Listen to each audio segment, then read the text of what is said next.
What is up, everybody? Welcome to the channel. My name is Brandon, and today I'm going to be giving you a tour of my video game collection. Now, first off, I've been collecting ever since I was a kid, but when I went away to college, I actually sold off probably half my collection.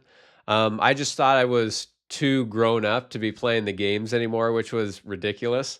I have been able to find most of the stuff I sold though, but there's still a few pieces I'm missing. But I'm going to start and I'm going to show you what my favorite things in the collection are. And then I'm just going to walk you through bit by bit. All right, so just like that, I have a stack of games here. These are my top picks. Not necessarily the most expensive things in the world. I don't have anything worth thousands and thousands per se. But these are just my favorite games, and some of them are pretty rare. But let's get into it. So the very first one is Mafia.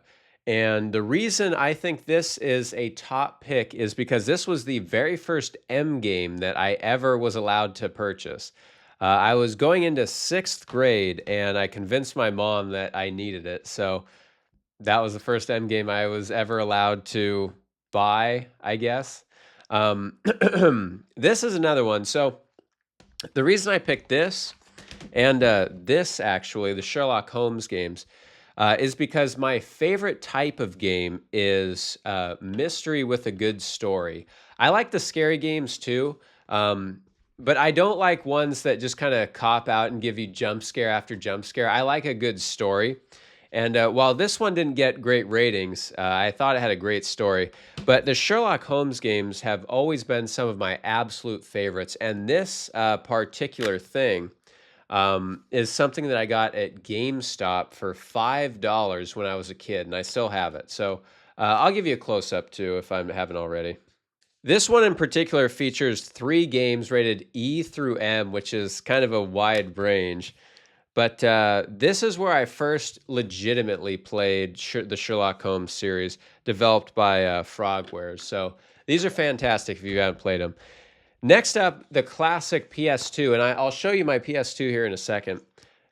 Let me know if you remember the Medal of Honor games. There's one, I don't have European Assault, but I have the Frontline and then the Rising Sun. So these, I loved World War II as a kid because of these games. These games were so much fun.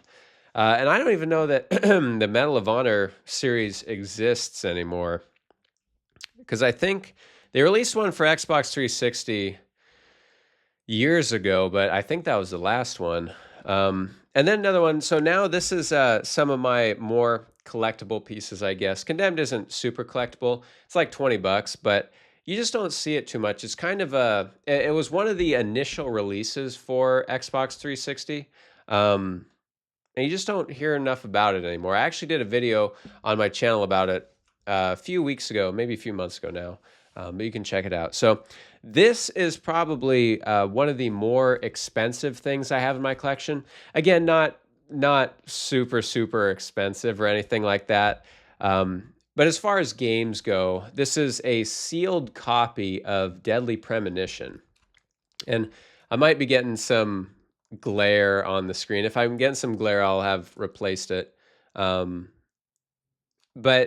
surprisingly, I've never actually played this game. I've heard great things about it, and I've heard not so great things about it. But this is a thing that I'd eventually like to get graded.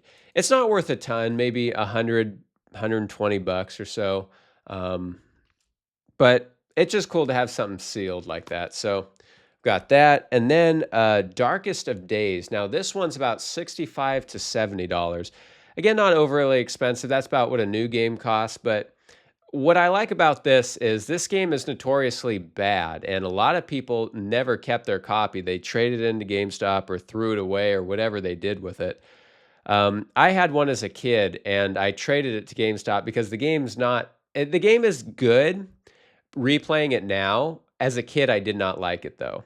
But I remember vividly, I got something like $3 for it at GameStop.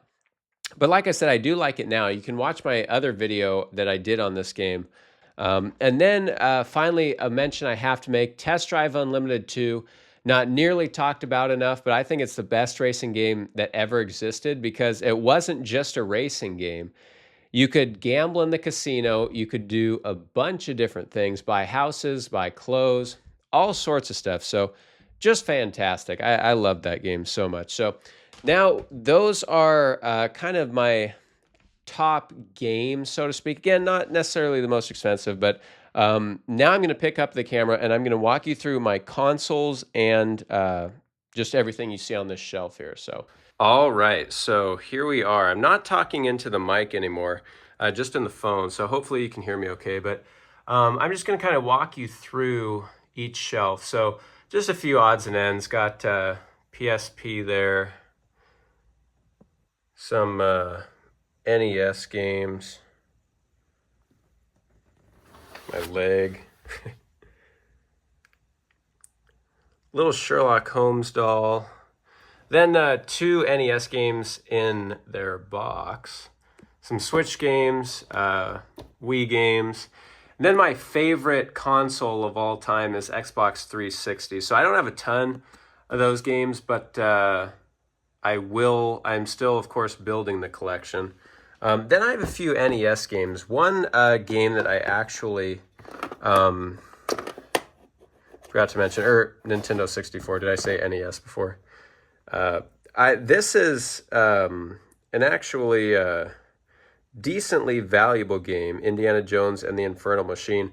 I got that when I was about 6 years old at my local mall for under $10, and now I think it's actually, I don't know, 70 to 100. So that's a pretty cool game. Other than that, Snowboard Kids, Star Wars. Got some original Xbox games, PS2, like I was showing you. These ones down here are also Nintendo 64. So I've got, what is that, Turok.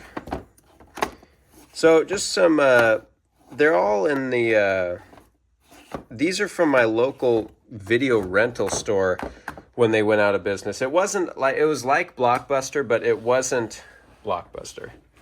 Other than that, I just got some things on the wall. Mafia 2 thing, original Xbox. In here, I have some PS1 games. Pretty cool. Xbox 360. This is kind of a mess. I probably should have cleaned it up. But PS2, Wii, Super Nintendo. Then next to it, I have the NES and Nintendo 64, Sega Genesis, and then I have some Game Informer magazines and, let's see, some game guides here. And now we are back to looking semi-professional. Let me know if you like this backdrop, by the way. I think I'm going to use it for future videos, just stuff like that. So I might change a few things, but let me know what you think down in the comments. And thank you for watching. Let me know if you want to see anything else in specific. I just kind of went through it real quickly. But if you have any questions, just let me know down in the comments.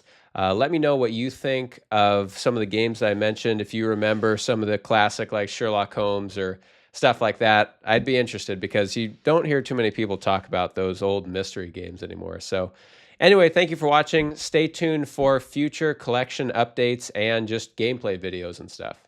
Thanks for watching.